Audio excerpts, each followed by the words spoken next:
नमस्कार, बिहार तक देख रहे हैं आप और आपके साथ मैं हूं आशीष शवना और मेरे साथ हमारे सहयोगी इंद्र मोहन। बिहार में सियासी उठापटक लगातार जारी है। इन सब के बीच 5 सीटों पर राज्यसभा के चुनाव, लेकिन एक सीट पर मामला जो है वो कांटों का। किसके पाले में होंगे 41 विधायक और क्या करेंगे चिराग पासवान? क्योंकि चिराग पासवान की राजनीति पर इन दिनों कोई बात नहीं कर रहा।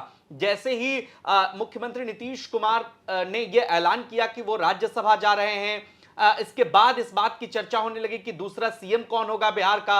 राज्यसभा सीट को लेकर के भी चिराग पासवान के बारे में कहा जा रहा था कि भाई 19 विधायक हैं उस पार्टी के, राज्यसभा सीट पर दावा तो बनता है। इन सब के बीच कहते हैं ना कि तूफान के बीच का सन्नाटा, शायद वैसा ही है चिराग का माहौल। देखिए, चिराग पासवान ने नीतीश कुमार ने जब राज्यसभा के लिए नामांकन किया तो एक पोस्ट लिखकर बधाई दी, लेकिन वहीं उनके पार्टी के सांसद और उनके रिलेटिव अरुण भारती, उन्होंने कहा कि भाई वो चाहते हैं कि चिराग पासवान को बिहार का सीएम देखें। यहां तक बात में कोई दिक्कत नहीं है, लेकिन सीएम की रेस अपनी जगह है। आपको याद करिए थोड़ा पीछे चलकर कि बिहार में जब लोकसभा के चुनाव हो रहे थे तो चिराग पासवान के हाथ से एक सीट छिटक ली गई, 6 से 5 पर आए। अब क्या हुआ, 5 पर आप आ गए, पांचों जीत गए 100% स्ट्राइक रेट। जब आप विधानसभा में आए तो सीटों की डिमांड रही, काफी एकदम मान मनोवल चलता रहा, 40 सीटें 30 सीटें, आखिर में 19 विधायक जीते हैं, 25 सीटें चुनाव लड़े। अब यह कहा गया कि इस बार राज्यसभा की जो 5वीं सीट है वो सीट चिराग पासवान की पार्टी को दी जाएगी। उनकी मां रीना पासवान राज्यसभा जा सकते हैं। हालांकि इसे मना कर दिया पार्टी ने कि नहीं जाएंगी। लेकिन आप देखिए कि चिराग पासवान का विधानसभा में 0 से 19 हुए, लेकिन राज्यसभा में शून्य है। राज्यसभा में अब जा कौन रहा है? उपेंद्र कुशवाहा, 5वें एनडीए समर्थित उम्मीदवार के तौर पर।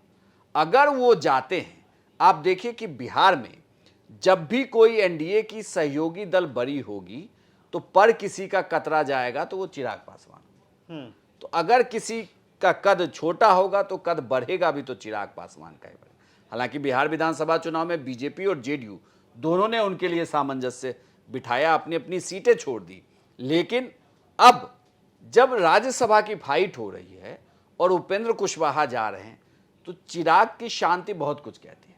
यह बात तो तय है कि 5वें सीट के लिए उपेंद्र कुशवाहा के जाने के लिए आपको विपक्षी दलों के वोट चाहिए, चाहे आपको एआईएमआईएम से दे दें या आईपी गुप्ता दे दें या बीएसपी के उम्मीदवार दे देंगे, आपको वोट तो चाहिए। 41 आंकड़ा तो चाहिए, 41 का आंकड़ा चाहिए। आज भी एडी सिंह एयरपोर्ट पर बोल के गए कि मेरे पास महागठबंधन के उम्मीदवार हैं, वो कह रहे हमारे पास 41 है, उधर तो 38 ही है, उन्हें नंबर चाहिए, वो वहां से हॉर्स ट्रेडिंग करेंगे, हमें कुछ नहीं करना। लेकिन मैं कहता हूं यहां पे एक मुश्किल है और ये इतना आसान भी नहीं है।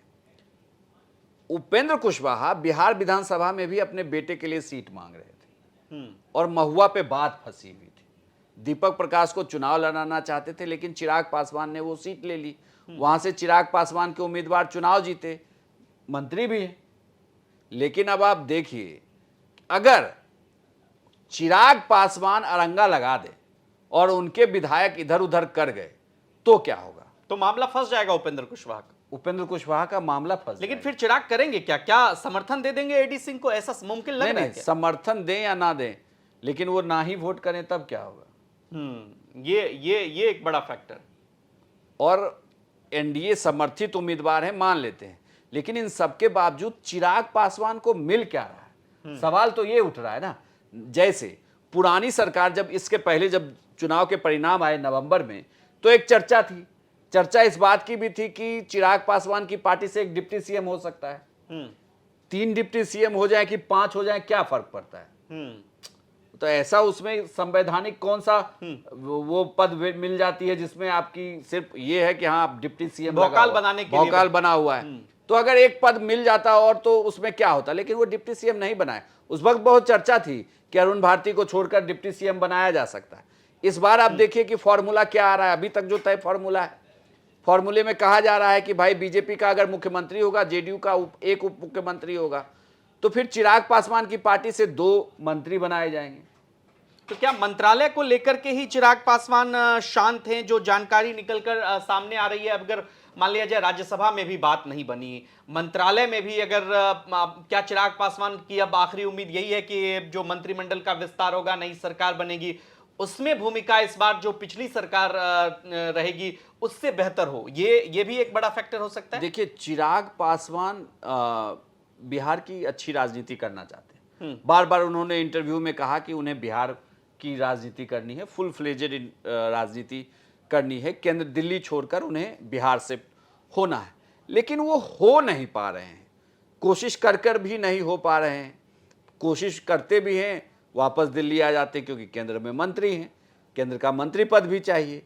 अब या तो ये पोर्टफोलियो बदली जाए, ये कोई बड़ी पोर्टफोलियो हो जाए, कुछ इस तरीके का चेंज हो रहा है, लेकिन केंद्र में ऐसा चेंज होता हुआ दिख नहीं रहा कि कोई रीसफल होने वाला है, कुछ होने वाला है। हालांकि एनडीए की सरकार है, यहाँ कभी भी कोई भी फैसला हो जाता है। अगर इस तरीके से कोई फैसला हो रहा है तो ये देखा जाएगा। लेकिन अगर अब बिहार में उनको कौन से 2 देखे, एक पीडब्ल्यूडी मिला उन्हें, एक गन्ना मंत्रालय मिला, तो क्या इस बार भी सेम मंत्रालय? हालांकि ये दोनों मंत्रालय बिहार के लिए बहुत बड़े मंत्रालय, गन्ना विभाग में भी उन्हें काम करना, और पीडब्ल्यूडी तो अपने आप में बहुत बड़ा मंत्रालय, सालों भर उसमें काम रहता है, मतलब जिसका काम दिखता है। लेकिन गन्ना विभाग में इन्हें काम करके दिखाना था। तो अब ये देखना होगा कि इस बार कौन सा मंत्रालय मिलता है, और क्या डिप्टी सीएम के लिए ये जाएंगे कि भाई डिप्टी सीएम जो है वो एलजेपीआर का बनाना चाहिए।